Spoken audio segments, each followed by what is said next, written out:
Welcome to the Memory Room podcast. Today we're doing a deep dive into Apollo 13. It's often called the most successful failure in space history.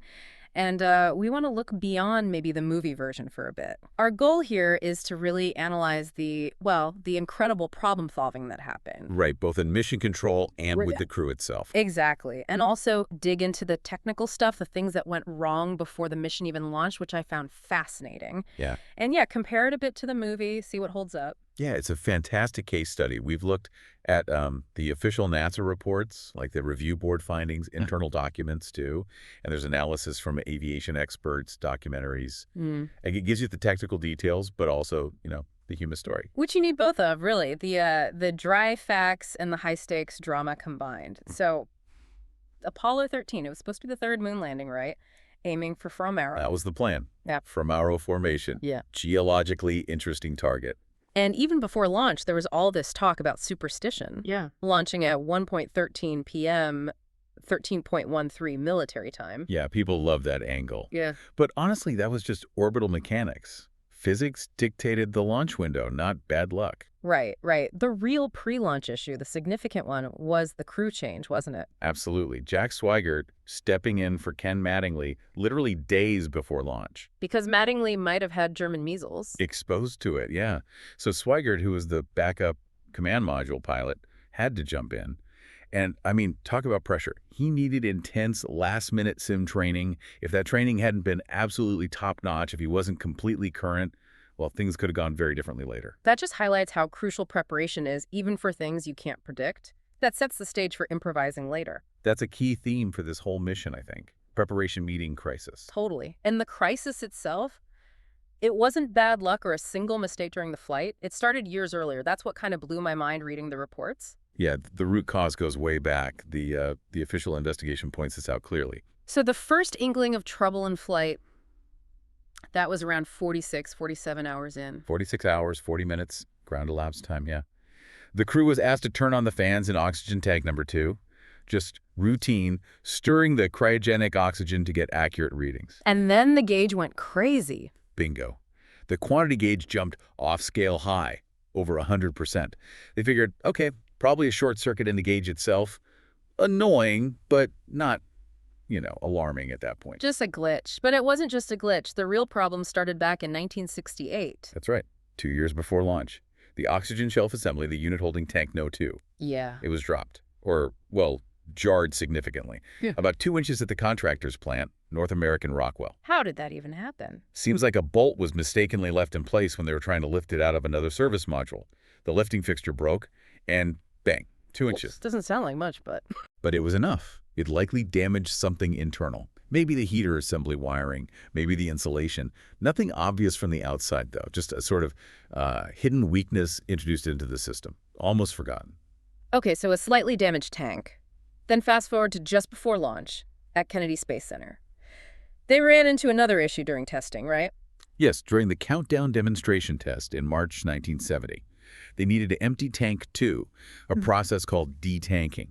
Usually you'd push the oxygen out with gas pressure. But there was a problem with the ground equipment, so they decided to boil off the liquid oxygen using the tank's internal heaters instead. Okay. Seems reasonable. It would have been, except for how they did it. The heaters needed to run for quite a while, maybe 8 hours or so. And the power supply was the issue. That was the critical mistake. The ground support equipment used 65 volts DC. The spacecraft system, including those heaters and their safety switches, was designed for 28 volts DC. Why use 65 volts then? Just faster. Exactly. To speed up the detanking, it was a procedural workaround. But here's the kicker. The thermostatic switches inside the tank. The safety switches. Yeah, designed to open the circuit and turn off the heaters if the temperature got too high, around 80 degrees Fahrenheit. Okay. They were never designed or tested to handle 65 volts. Under that higher voltage load, the current was too much. They basically welded themselves shut. They failed closed. Oh, wow. So the heaters just stayed on and on. For hours. With the safety switches disabled, the temperature inside that tank just soared. How hot are we talking? The post-flight analysis estimated it could have reached, maybe peaked, near 1,000 degrees Fahrenheit. 1,000 degrees inside an oxygen tank. Yeah. And the insulation on the fan motor wiring inside that tank was Teflon. At those temperatures, Teflon degrades badly. It basically cooked, became brittle, damaged. So you've got exposed, weakened wiring sitting inside a tank full of pure, super cold, high-pressure oxygen. Precisely. A perfect setup for ignition. It just needed a spark, a little bit of energy. Which came at 55 hours, 53 minutes into the flight, when they flipped the switch for those fans again. That was the trigger. The telemetry recorded a big current spike when the fan motor started 11.1 amps, enough energy to arc across that damaged insulation. And ignite the Teflon in the pure oxygen environment. Exactly. A combustion event inside Tank 2. The pressure skyrocketed instantly, blew the side panel clean off the service module Bay 4. And that explosion also damaged the other oxygen tank, Tank 1. Yes, catastrophically. It either ruptured Tank 1 directly or damaged the lines leading from it. Either way, they lost all the oxygen from Tank 1 very quickly, too. That was it for the command module's oxygen and primary power systems. That's when Lovell looked out the window. And saw that cloud of gas venting into space, their life support literally bleeding away 200,000 miles from home, a dead spacecraft. Just chillin'. And that's the moment the mission pivots entirely. From exploration to pure survival. And where mission control really steps into the spotlight, under Gene Kranz. Flight director Gene Kranz. He'd established that whole tough and competent culture after the Apollo 1 fire, hadn't he? Absolutely. And his response was immediate, called for quiet, got his teams focused, locked the doors, essentially. And laid down the law, failure is not an option. Well, maybe not that exact movie line, but the sentiment. The famous quote was actually, "Flight control will never lose an American in space," wasn't it? That's the one recorded. It wasn't just talk, it set the tone. Absolute focus, collective responsibility. We fix this together. Okay, so the command module Odyssey is dying. What's the first big call? Use the Lunar Module, LM Aquarius. It had its own power, its own oxygen. It had to become the lifeboat. But the LM was designed for 2 guys for, what, 2 days on the moon? Roughly 48 hours, yeah, for 2 astronauts. Now, it needed to keep 3 men alive for about 4 days, all the way around the moon and back to Earth. That's a huge stretch. They must have known immediately they were short on resources. Oh, yeah. Power was critical. Water was critical. But the most immediate life-threatening problem was breathable air, specifically carbon dioxide removal. Right, because 3 guys exhale more CO2 than 2. Significantly more. The LM's environmental system used lithium hydroxide, LiOH, canisters to scrub CO2 from the air. But it only had enough capacity for the planned 2-man, 2-day lunar stay. With 3 men breathing, those LM filters would saturate way too quickly. CO2 levels were climbing towards toxic levels. 7.5 millimeters of mercury was the hard limit. They were heading there fast. And the command module had perfectly good unused CO2 scrubbers. Plenty of them, but they were the wrong shape. The CM used square canisters. The LM system needed round ones. You couldn't just plug them in. The classic square peg, round hole problem, literally. Exactly, which leads to probably the most famous bit of Apollo 13 ingenuity, that makeshift adapter. Built by the engineers on the ground, right? Figuring it out in real time. Yep, using only items they knew for sure the astronauts had on board. Things listed in the stowage lists. Like duct tape. Duct tape, of course. Plastic stowage bags. A flexible hose from one of the spacesuits. And the cardboard cover torn off the flight plan manual. It sounds almost comical, building life support out of odds and ends like that. It's incredible. Yeah. But it was brilliant engineering under pressure. Pure resourcefulness. They figured out how to construct an adapter to make the square CM canisters interface with the LM's round hose. And then they just read the instructions up to the crew. Step by step, Lovell, Hayes, and Swigert built this thing in the freezing cold LM, and everyone watched the CO2 level telemetry. And it worked. Immediately. The CO2 levels started dropping, back down from the danger zone to well below 2 millimeter Hg. Safe again. That story. It's amazing. They actually teach that in management courses, don't they? As an example of crisis innovation. They absolutely do. It's a textbook case of thinking outside the box when the box is all you've got. It really shows how constraints can force creativity. Okay, but we should touch on the movie again. Because Apollo 13, the film, while it gets a lot of the technical stuff right. It does. The detail is amazing in many ways. But it took some liberties with the human drama, didn't it? Especially the interactions. Definitely. Let's start with the famous line. Everyone knows, Houston, we have a problem. But that wasn't quite it. The actual transmission, first from Swigert, then Lovell repeated it, was much calmer. Okay, Houston, we've had a problem here. And then Lovell again. Houston, we've had a problem. Much more procedural. Less Hollywood panic. And that calm tone, that professionalism, that was apparently the reality throughout. The movie shows a lot of arguing, finger-pointing? Yeah, the film creates tension between the crew and mission control that just wasn't there, according to the transcripts and the astronauts themselves. Jim Lovell, in particular, has said he objected to that portrayal. He described the mission recordings, even during the worst of it, as being remarkably focused, professional, almost pretty boring from a drama perspective. They were trained professionals doing their jobs, not yelling at each other. Relying on the training. Which makes sense. But the physical toll must have been immense. The movie shows them getting cold. Oh, the cold was brutal. To save every watt of power in the LM, they shut down almost everything non-essential. The temperature inside the module dropped to just a few degrees above freezing. 0 Celsius, maybe a little more. That's incredibly cold to live and work in for days. It wasn't immediately life-threatening hypothermia, but think about the effect. Constant shivering, difficulty concentrating, and your hands get numb, dexterity plummets. Simulations later show the kind of colds could reduce manual performance by over a third.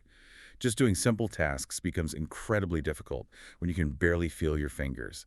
The distraction alone must have been huge. Right. And what about the CO2? The movie shows Fred Hayes, Kevin Bacon's character, getting really sick from it. Was it that bad? The CO2 threat was absolutely real. They were heading towards dangerous levels before the filter fix. But that specific scene of Hayes being visibly poisoned and reeling, probably dramatic license.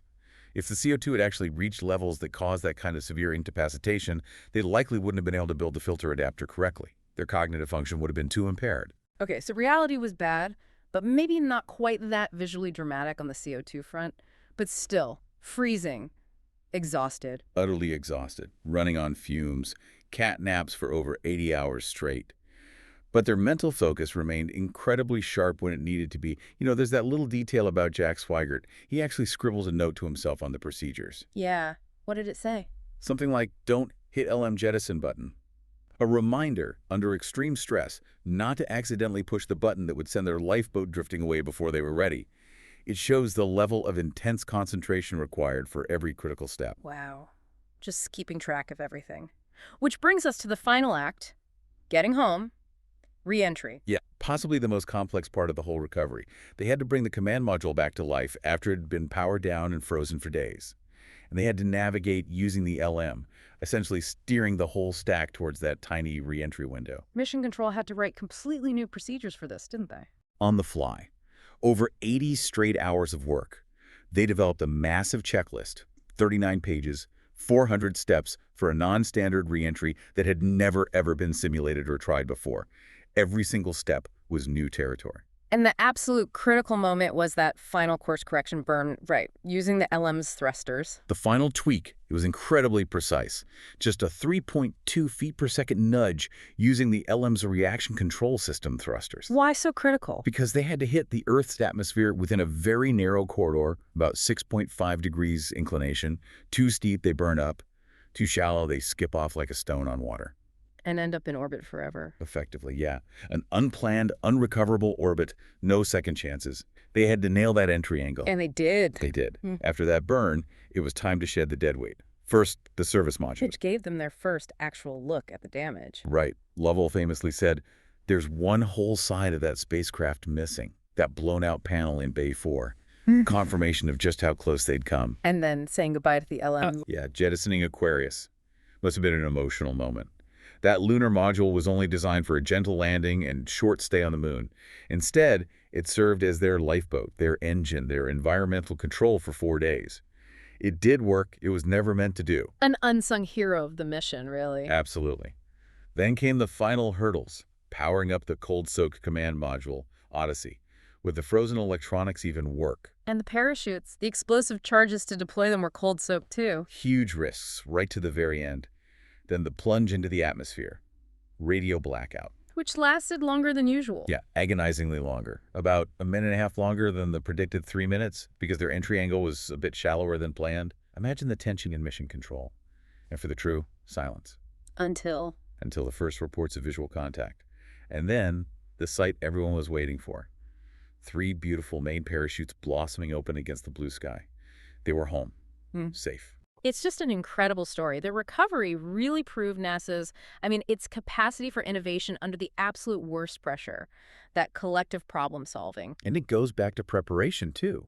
Even the lifeboat scenario, using the LM, it wasn't entirely out of the blue. They had actually simulated aspects of lunar orbit rendezvous failures and LM contingencies before, even back around Apollo 8. So the groundwork was there, even if the specifics were unprecedented. Right, which kind of brings us back to an earlier point about challenging assumptions.